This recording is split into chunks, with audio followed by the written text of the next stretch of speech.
بسم الله بديت وعلى النبي صليت. كان يا ما كان في قديم الزمان، كان واحد التاجر من التجار الكبار، كثير المال والمعاملات عنده في كل بلاد. ركب واحد النهار فوق الحصان وخرج غادي لواحد البلاد، ولكن في الطريق الحرارة كانت كثيرة، وجلس تحت واحد الشجرة وحط يدو في جيبو، جبد كسرة الخبز وتمرة. مني فرغ من الماكلة ديال التمر رمى العظم، وشوية وهو يخرج له واحد العفريت طويل وعريض وبيدو سيف. قرب من التاجر وقال: نوض نوض نقتلك كيما قتلتي لي يا ولدي. قال له التاجر: كيفاش قتلت لك ولدك؟ قال له: مني كليتي التمرة ورميتي العظم، جا هذاك العظم في صدر ولدي ومات في ساعته. قال له التاجر: بغيتك تعرف العفريت بلي انا عندي واحد الدين، وعندي مال كثير، وعندي ولاد، وعندي مراتي، وعندي الرهون. خليني نمشي لداري نعطي لكل واحد حقه، ومن تما نرجع لك. وهذا عهد وميثاق بيني وبينك، وربي شهد علينا. ديك الساعه دير بيا اللي بغيتي. العفريت ثق فيه وخلاه. رجع التاجر لبلادو وقضى كاع داكشي اللي بغى يقضي. اللي كيتسالو شي حق عطاه ليه، وعلم مراتو ووليداتو بداكشي اللي وقع ليه، وشلا ما بكاو عليه، وحتى اهلو كلهم بكاو. وصا ولادو وجلس معاهم حتى كمل العام. من بعد مشى خدا كفنو، دارو تحت باطو، وودع اهلو وحبابو وجيرانو، ومشى وخلاهم تا يبكي ويغوتو عليه. بقى غادي غادي غادي حتى وصل للجردة. وكان هذاك النهار هو اول نهار ديال السنه جديده، وهو جالس كيبكي على ما وقع ليه. داز من حداه واحد الشيخ كبير، جر واحد الغزاله مسلسله. سلم على التاجر وقال له: شنو سبب جلوسك في هذا المكان وانت بوحدك، وهذا راه مأوى الجان؟ خبروا التاجر بداكشي اللي وقع له مع العفريت، وبسبب جلوسه في هذا المكان. تحجب الشيخ صاحب الغزاله وقال له: والله يا خويا، هذا الدين عندك دين عظيم، وانا غادي نجلس ما غاديش نوض من حداك حتى نشوف اش يوقع لك مع العفريت. حدا شادين الحديث، واخا التاجر مره كيغيب بالخوف والفزع اللي فيه والغم الشديد، وصاحب الغزاله حداه. شويه بان ليهم واحد الشيخ اخر حتى هو جا عندهم، وهو جار جوج الكلبات كحلات. سولهم من بعد السلام على سبب جلوسهم في هذا المكان اللي هو مأوى الجان. خبروه بالقصة من اولها حتى لاخرها، وحتى هو جلس معاهم وبغى ما يمشي حتى يعرف اش غيوقع للتاجر. جا حداهم واحد الشيخ ثالث، جار بغلا، سلم عليهم، سولهم على سبب جلوسهم في هذا المكان، وحتى هو حكاو له الحكايه من الاول للاخر. شويه جات واحد العجاجه شديده لذاك المكان، وعمرات الدنيا بالغبره حتى ما بقى يشوف حتى واحد فيهم اللي حداه. وبان لهم العفريت طويل وعريض، وعنده واحد السيف في يدو، وعيونه كلها شر. جر التاجر من وسطهم وقال له: نوض نوض نقتلك كيما قتلتي لي يا ولدي وفطرتي قلبي عليه.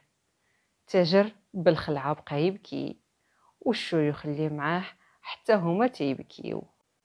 ناض واحد الشيخ منهم اللي هو مول الغزاله وبسيد العفريت وقال ليه: اجني وتجملك الجان، الا حكيت لك حكيتي مع هاد الغزاله وشفتيها بلا حكايه عجيبه، واش تقدر توهب لي تولوز دم هاد التاجر؟ قال له: واخا الا انت حكيتي لي الحكايه ديالك وبانت لي بلا هاد الحكايه عجيبه، غادي نوهبك الثلث ديال الدم ديالو. قال الشيخ الاول: بغيتك تعرف العفريت بلي هاد الغزاله راه هي بنت عمي من لحمي ودمي. كنت تزوجت بها وهي صغيره في السن، وجلست معاها 30 عام، ما ولدت معاها حتى شي ولد. ومن بعد تزوجت بواحد المراه اللي ولدت لي ولد ذكر بحال البدر، عينيه كبار وحجبانو كحلين، والاعضاء ديالو كامله مكموله. بدا تيكبر قدامي شويه بشويه حتى ولات عنده 15 عام، وكان خصني ضروري نسافر لواحد المدينه بعيده. سافرت، وكانت بنت عمي اللي هي هاد الغزاله تعلمت السحر من صغرها، وسحرات هذاك الولد وردته عجل، وسحرات مو وردتها بقره وعطاتها للراعي. ومني جيت انا بعد مده طويله من السفر سولت على ولدي وعلى مو. قالت لي بالنسبه للمراه راها ماتت، اما ولدك راه هرب وما عرفتش فين مشى. جلست واحد المده ديال سنه وانا حزين، كنبكي جوج دمعات العين. ومني جا العيد مشيت رسلت للراعي باش يوجد ليا واحد البقره اللي غادي تكون سمينه، وجاني بواحد البقره سمينه اللي هي مراتي اللي سحراتها هاد الغزاله اللي قدامكم. شمرت كميمي وهزيت جنويه في يدي باش نذبحها، وهي تتبكي وتتصيح شي بكاء كتير. نط وامرت الراعي باش يذبحها ويسلخها. ذبحها وسلخها، وما لقينا فيها لا شحمه لا لحم، غير الجلده والعظم. وندمت على الذبيح ديالها، حيت ما نفعتني في والو، ولكن ما بقى ينفع ندم. عطيتها للراعي وقلت له سير جيب لي واحد العجل سمين وهو يجيني بولدي المسحور. مني شافني داك العجل قطع الحبل وجا كيتمرغ عليا وكيولول وكيبكي. قطع لي قلبي وما قدرت نذبحو، وقلت للراعي باش يدي داك العجل ويدير وسط البهايم. هادشي كلشي واقع، وهاد الغزاله اللي قدامكم بنت عمي كتشوف وكتقول لي ذبح هاد العجل، ذبحو راه سمين. ما قدرتش نذبحو، وامرت الراعي باش ياخدو. خداه داه عند البهايم. اليوم الثاني جا عندي الراعي وقال لي سيدي التاجر، بغيت نقول لك واحد الحاجه اللي غادي تفرحك. قلت له اياه، الله يبشرنا بالخير. قال لي راه البارح بنتي كانت تعلمت السحر سيدي من الصغر ديالها من واحد المراه شارفه كانت عندنا. والبارح ملي عطيتيني داك العجل دخلت به عليها، غير شافتو بنتي غطات وجهها وبكات وشويه وضحكات وقالت لي يا با كيفاش انت تقدري تدخل عليا الرجال. قلت لها كيفاش يا بنتي، فينا هما هاد الرجال وعلاش بكيتي وعلاش ضحكتي. قالت لي راه هاد العجل اللي معاك راه ولد سيدي التاجر، راه مسحور وسحراتو مرت باه هو وامو، وهاد الشيء علاش ضحكت. اما سبب البكا ديالي راه بكيت على مو حكت ذبحها بوه. تعجبت من هاد الهضره اللي قالت لي، وغيب الفجر وانا نجي كنجري باش نعلمك. اللي سمعت هاد الهضره سيدي الجني اللي قال الراعي مشيت معاه، وانا ما قداني فرحه اللي غنشوف ولدي. حتى وصلت لدارو رحبات بيا بنتو وباست يدي، وهداك العجل جا عندي وبدا يتمرغ. وقلت لبنت الراعي واش بصح هاد الهضره اللي قلتي على العجل. قالت لي يا سيدي هذا ولدك. قلت لها شوف بنتي، الا انت قدرتي تخلصي ولدي من هادشي اللي فيه، هذاك الشيء اللي تحتي الاب ديالك من المواشي والاموال اعتبريه كلشي ديالو. تبسمات وقالت يا سيدي انا ما عنديش الرغبه في المال، انا عندي جوج الشروط. الاول هو تزوجني به، والثاني هو نسحر هذيك اللي سحرات ونحبسها. كنت نخافها تمكر بيا كيما مكرت به. ملي سمعت الجني كلام بنت الراعي قلت لها وعندك فوق هذا الشيء كاع داكشي اللي تحتي الاب ديالك من اموال. اما بنت عمي راه دمها مباح ليك، ديري بها اللي بغيتي.